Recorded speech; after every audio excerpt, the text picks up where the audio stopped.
السلام عليكم ورحمة الله وبركاته. ازيكم حبيباتي؟ يا رب دايما تكونوا بخير. اللهم صلي وسلم وبارك عليك يا حبيبي يا رسول الله. كلنا عارفين ان شهر يونيو جه ومعاه كمية من احداث ومناسبات محتاجة تنظيم من بدري. عندنا عيد الاضحى بكل ما فيه من تحضيرات وتجهيزات، وكمان عندنا اجازة الصيف اللي بتفتح باب لافكار كتير من خروجات وسفر وانشطة لولادنا وتنظيم روتين يوم بشكل جديد. الموضوع الصراحة كبير، بس التنظيم هو اللي هيخلي كل حاجة تمشي بسلاسة وراحة. في الفيديو بتاع النهاردة هنتكلم سوا عن ازاي نقسم الشهر لأهداف ومهام، ونحط خطة عملية تساعدنا نستعد للعيد ونستغل الأجازة بأفضل شكل ممكن من غير توتر ولا لخبطة ولا عشوائية. بس الأول هنحضر مع بعض غدا لذيذ وسهل جدا، وعاوزاكي لو أول مرة تشوفي القناة فضلا منك تشتركي من الزرار اللي تحت الفيديو وتفعلي رمز الجرس علشان دايما يوصلك كل حاجة بنزلها. ما تنسيش تدعميني باللايك، وكلامكم الحلو بيشجعني. لو أول مرة اكتبيلي في التعليقات علشان أرحب بيكي. زي ما شفتوا معايا كده، الغدا بتاع النهاردة هو غدا زي ما بيقولوا كده غدا الحلة الواحدة. هعمل كل الغدا في حلة واحدة، وهيبقى سهل ولذيذ وطريقة حلوة تطبخي بيها، وطريقة سهلة ولذيذة لو عاوزة تعملي أكلك بسرعة. الطريقة دي تنفع لو كانت كمان اللحمة بتاعتك مش لحمة بلدي ومش ناوية كمان تعملي بيها شوربة، وهتعمليها بالطريقة دي هتاخد من طعم الخضار معاكي وطعم البصل وهتبقى حلوة قوي. زي ما شفتي كده معايا، انا قليت البصلة وبعدين نزلت عليها باللحمة، شوحتها معاها خرت مية وشربتها تاني، وبعدين نزلت عليها بالصلصة وهنزل عليها بشوية مية مغليين طبعا علشان اللحمة ما تشدش معايا. وبعدين هنزل بأي صنف خضار. أنا هنا عملت بزلة وهنزل بالجزر. كل ده طبعا حاجات متفرزة عندي، فكل حاجة سهلة وبسرعة بسرعة، وحلة واحدة طبخت فيها اللحمة والخضار، وهعمل جنب منهم يدوبك شوية رز وتبقى الأكلة بتاعتنا بقت جاهزة. زي ما قلتلك الطريقة دي هتبقى حلوة قوي لو اللحمة بتاعتك مش بلدي ومش ناوية كده كده تعملي بيها شوربة. فالطريقة دي هتخلي اللحمة ما تحسيش بيها إن كانت بلدي أو مش بلدي، محدش هيعرف. بس الأول خدي اللحمة غلوة كده وكبي ميتها واشطفيها، وبعدين انزلي شوحيها على البصلة لو كانت اللحمة مش بلدي. كمان طبعا بتختلف التسوية. لو كانت اللحمة كبيرة شوية فانت ممكن قبل ما تنزلي عليها بالصلصة تديها كمان كوباية مية تشربها، هتكون سهلت عملية السوى بتاعتها ومش هتطول في قلب الخضار. يعني الخضار مش هيتهرى منك عقبال ما اللحمة تستوي. في الأثناء دي زي ما انتوا شايفين كنتوا معايا كان آخر حبة بصل في الكيس هم اللي استخدمتهم وأنا بقلي للخضار. علشان كده جبت البصل اللي عندي وقلت كمان أقشره وأبتدي أفرزه، علشان طبعا الحاجة دي بتنفع جدا. وكمان داخل علينا العيد، كل سنة وانتم طيبين، وهيبقى سهل قوي عليا لو حابة اعمل اي حاجة هيكون البصل بتاعي جاهز. وانا الصراحة بعتمد حكاية تفريز البصل دي بقالي اكتر من سنة، والحمد لله النتيجة 10/10 ومريحاني جدا، سواء كان البصل المتفرز سليم او حتى متوم في الكبة بيكون حلو وسهل جدا بطلعه. لو على الطبيخ طبعا المفروم بنزل بيه على طول في الحلة، او حتى لو كنت هسلق اللحمة وهاخد بصل سليم، لاني برضو بفرز البصل احيانا متقشر وسليم بعبيه في علبة او في كيس برضو في الفريزر، بيكون حلو معايا وسهل ساعة الاستخدام. لا ريحتي بقى تبقى بصل ولا هدومي تبقى ريحتها بصل ولا اتعب، يا دوبك كل حاجة جاهزة. على فكرة لا بيعمل ريحة ولا بيكون له اي تأثير في الفريزر. عبيت البصل في الاكياس دي. الاكياس دي كنا جايبينها مع بعض في فيديو مشتريات، مش الشهر اللي فات، تقريبا الشهر اللي قبل منه. نوعها كان كويس قوي وكان عليها ساعتها تخفيض، فالنوع كان حلو والصراحة يعني كانت فرصة حلوة، واتمنى ان انا الاقيه تاني لانه ما بيفتحش في الفريزر وما بيعملش ريحة، وسهل تاني لما باخد منه واقفله وارجع اقفله بيقفل وبيبقى حلو جدا.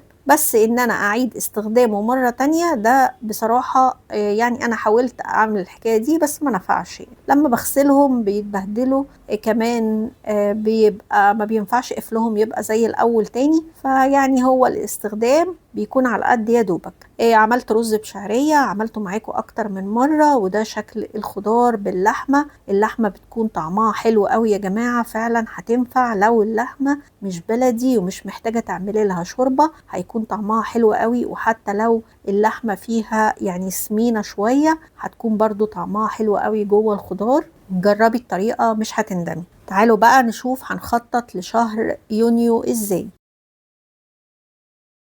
شهر يونيو شهر 6 السنة دي من أهم شهور السنة، لأنه جاي فيه مناسبة سعيدة لينا كلنا، وهي مناسبة العيد الكبير. كل سنة وانتم طيبين، يا رب يجعل أيامنا وأيامكم كلها أعياد. كمان السنة دي شهر 6 يعتبر بداية الأجازة الصيفية لولادنا. أغلب البيوت كلها تقريبا خلصت الامتحانات وخدنا الأجازة. ربنا يوفقنا جميعا وينجح ولادنا، اللهم آمين، ويشد حيلهم ولادنا اللي لسه في الثانوية العامة أو في الكليات اللي لسه ما خلصوش دراسة. ربنا يوفقهم وينجحهم جميعا بإذن الله، ويفرحنا بيهم كلهم، اللهم آمين. قولولي انتوا عندكم ولاد في الثانوية العامة ولا ايه، ولا خلصتوا وخدتوا الأجازة؟ كل سنة وانتم طيبين، يا رب يجعل أيامكم دايما سعيدة وأجازات وفرح وهنا، وتقضوها دايما مع أهلكم في هنا وسرور زي ما بيقولوا. مش عايزين نضيع الشهر ده رغم كل اللي فيه من أحداث، لكن عايزين نستغل كل دقيقة وكل لحظة فيه ونستغلها صح في بيتنا وولادنا وفي حياتنا إن شاء الله على خير، اللهم آمين. أولا عايزين نغتنم فرصة العشر الأوائل من ذي الحجة وما نضيعش أي وقت فيهم، لأنهم زيهم زي رمضان. اللهم بلغنا رمضان أعواما مديدة، ويتقبل مننا صالح الأعمال الصيام والقيام، اللهم آمين. عايزين خلال الأيام دي كل واحدة فينا تاخد ثوابات قدر المستطاع، سواء بقى اللي هتقدر تصوم تصوم، اللي هتقدر مش قادرة تصوم ممكن دايما لسانها يكون معطر بذكر الله، سبحان الله وبحمده، سبحان الله العظيم، الصلاة، قراءة القرآن، البعد عن كل حاجة وأي حاجة ممكن تتسبب لها في بعض السيئات. أنا بنصح نفسي وبنصحكم، يا رب إن شاء الله يتقبل مننا كل الأعمال الخير اللي هنعملها خلال العشر الأوائل من شهر ذي الحجة. عايزين كمان أهم من إن احنا ننظف البيت، وطبعا تنظيف البيت ده شيء مش وحش خالص بس هنرجع نتكلم فيه، لكن في حاجة مهمة جدا عايزين نغتنم الفرصة دي ونتكلم فيها، خصوصا في الأيام الأولى من شهر ذي الحجة. مش عايزين الأيام دي تضيع مننا كده. عايزين كل واحدة فينا، وأنا كنت بعمل كده لما كانوا ولادي صغيرين، عرفيهم إيه هي العشرة الأوائل من ذي الحجة، إيه هي يعني إيه عيد الأضحى، ليه تسمى بعيد الأضحى، حكاية سيدنا إبراهيم مع ابنه إسماعيل عليهما السلام. عرفيهم إيه هي مناسك الحج وليه لازم نحج. عرفيهم حكاية ستنا هاجر لما سيدنا إبراهيم سابها في مكان صحراء جرداء لا نبت فيها ولا ماء، وتركها كده هي وطفلها الرضيع. ولما سألته إن ربنا هو اللي أمره بكده قال لها فكان عندها يقين وإيمان تام بالله إن ربنا مش هيضيعها، وقالت له إن مدام ربنا اللي أمرك بكده فهو مش هيضيعنا وما تقلقش. وطبعا هو سابها كمان واتكل على الله وتوجه بالدعاء لله إن هو ما يضيعش زوجته ولا ابنه في الصحراء المقحلة دي. وإزاي هي ابتدت تجري وتدور وتطلع على الصفا وبعدين ترجع تروح تجري على جبل المروة، من هنا لهنا لحد ما تحت رجلين الغلام الصغير اتفجر بئر زمزم. احكي لهم الحكاية واحكي لهم بكل المشاعر الدينية، حببيهم في الحكايات، ما تعتمديش على انهم خدوا الحكاية او بيسمعوها او كده، سمعيها انتي ليهم من لسانك علشان تخلقي معاهم جو وذكريات وتعرفيهم على الدين وأصوله. حببيهم في العشرة الأوائل من ذي الحجة وفي الحج وفي الإسلام. انتي أمهم، انتي أولى الناس بإنك تعرفيهم كل ده، ودي أهم من كل حاجة، أهم من التنظيف والترويق والتحويش، وأهم من كل حاجة دي من وجهة نظري. ويا رب يقدرنا جميعا على فعل الخير وإن احنا نربي ولادنا تربية سليمة إن شاء الله. عرفيهم كمان إن في عندنا في الدين الإسلامي السنة الهجرية والسنة الميلادية، حفظيهم شهور السنة الهجرية، لأن في المدرسة بيهتموا بشهور السنة الميلادية لكن نادر لما بيعرفوهم الشهور السنة الهجرية.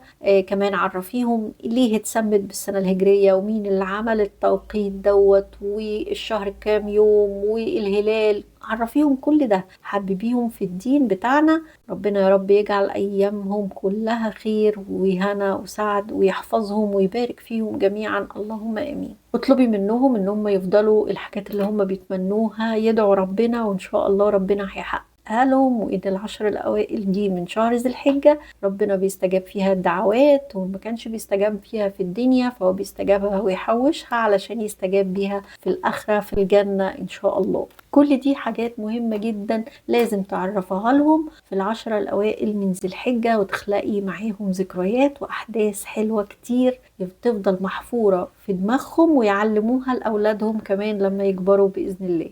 نيجي بقى لتنظيف وترتيب البيت علشان العيد. خلينا نتفق كده ان احنا حاليا في فصل الربيع. فصل الربيع في مصر يعني كله رياح خمسين، كله تراب، كله هواء مليان بالغبار والتراب، فمش لازم تجهدي نفسك، لان ممكن في لحظة نقعد نروق في البيت ونيجي لنفسنا جامد قوي، وفي لحظة يجوا شوية هواء يضيعوا كل اللي احنا عملناه. مش معنى كلامي ان احنا مش هنرتب البيت، لا احنا هنرتب البيت وننضفه ونستعد لاستقبال الضيوف، بس مش هنيجي لنفسنا الاجهاد بقى العظيم. لكن واحنا بنرتب البيت او واحنا بنروق البيت وبننضفه هنحاول نرتب البيت. يعني ايه؟ يعني انت دلوقتي الولاد الحمد لله خلصوا السنة الدراسية وبقى عندهم الكتب والكراسات اللي كانت مالية الدنيا ومكركبة البيت وملخبطاه. هنبتدي كده ناخد الكتب والكراسات بتاعتنا ونفرزها ونخليهم يساعدونا في فرزها، ونشوف ايه هو المهم وايه هو المفيد، ايه هو اللي ممكن نستخدمه السنة الجاية، ايه اللي خلاص ما بقاش له لازمة،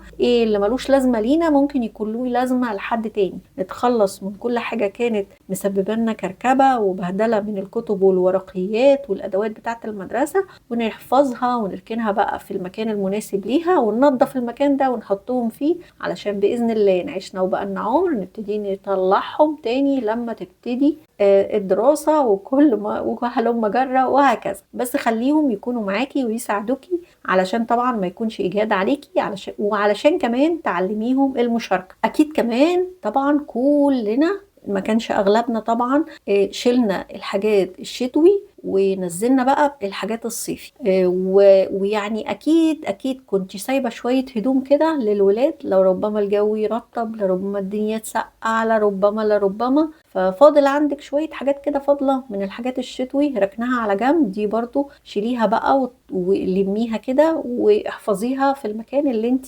بتحفظيها فيه، اللي هي هترجعي تستخدميها تاني. لاحظي ان دي اخر حاجة انت كنتي بتستخدميها من الحاجات الشتوي، دي اول حاجة هتستخدميها تاني لما يبتدي الشتاء يهل علينا. كل سنة وانتم طيبين. فدايما حطيهم في مكان يكون قريب من استخدامك، يعني لما تعوزيهم في اي وقت تلاقيهم من غير ما تكركبي الدنيا ولا تقلبي الشتوي كله ولا تدربكي البيت. فهماني؟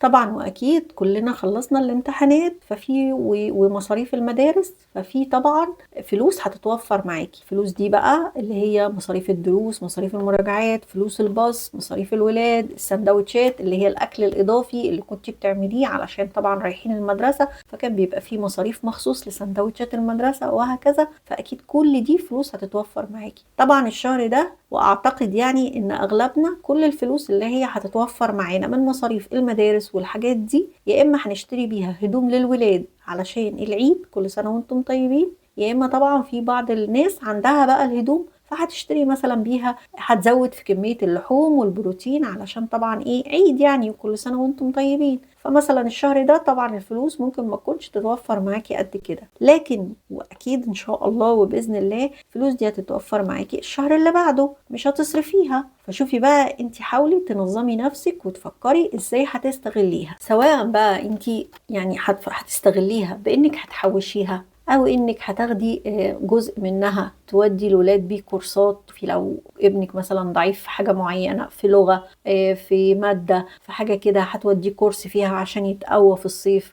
تجهزيه مثلا. يعني الولاد مثلا اللي في تانية ثانوي بيبتدوا ياخدوا في الصيف كورسات كده تمهد لهم النحو والبلاغة وتأسسهم فيها كويس. الولاد اللي في الابتدائي وصغيرين برضو مثلا ممكن تكوني هتدي حد انجليزي، هتدي حد رياضة، حاجة كده اللي هو، او طفل خالص داخل المدرسة لسه داخل المدرسة بادئ فهتدي له كورسات تأسيس. او حتى كل ده هم تمام فيه فهتوديهم ورشة مثلا رسم، هتشتركي لهم في لعبة بيحبوا يلعبوها ما كانوش بيلعبوا فيها أثناء الدراسة، فنشاط رياضي يعني هتوديهم. كل أو انتي نفسك كان في حاجة انتي عايزة تجيبيها ومأجلاها للصيف لما الفلوس تتوفر معاكي، أو هتحوشي الفلوس خالص تنفع في وقت تكونوا مزنوقين فيه عايزين حاجة تانية، او بتاخدوا الفلوس بقى كده مثلا وتكملي على مبلغ كنتي محوشاه وتطلعوا مصيف. فشوفي نفسك انتي برضو الفلوس دي انتي ناوية تعملي بيها ايه،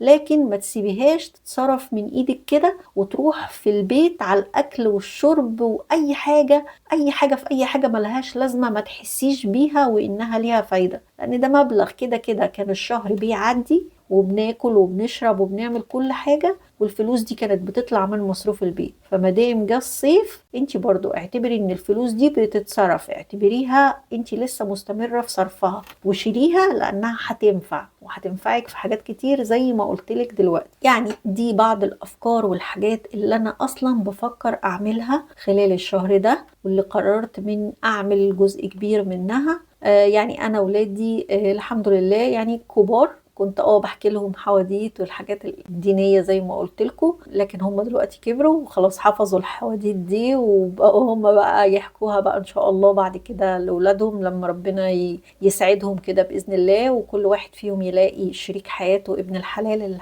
ربنا يسعده بيه. تاني حاجة احنا لسه ما خلصناش دراسة، احنا في الجامعة فلسه في عندنا امتحانات، كلياتنا كمان كليات عملية، فولادي لسه عندهم بعض الامتحانات في المواد. ادعوا لهم ربنا يصلح حالهم يا رب، اللهم امين، ويصلح حال ولادكم اللهم امين دايما. فكل واحد بقى بيحكي لكم بيسيستم ظروف حياته على الوضع اللي هو فيه. لو انتي ملحوظة مهمة جدا، لو انتي ابنك لسه ما خلصش امتحانات ما خلصش دراسة ما تحاوليش تكركبي البيت وتوتريه، لان كل دوت بيأثر عليه وعلى نفسيته. وبلاش الزيارات في العيد بالذات بالذات لولادنا اللي في ثانوية عامة، لان الكام يوم بتوع العيد دول مهمين جدا بالنسبة لهم لانهم بعد كده عندهم الامتحانات على طول. فان شاء الله كده نأجل العيد ليوم النتيجة، نفرح كلنا بقى يوم النتيجة ويبقى العيد عيدنا. يعني كفاية هو أول يوم بس نحتفل كده بالعيد وبجو العيد، بعد كده نرجع تاني لمعسكر الدراسة بتاعتنا، وربنا يوفقهم جميعا اللهم آمين.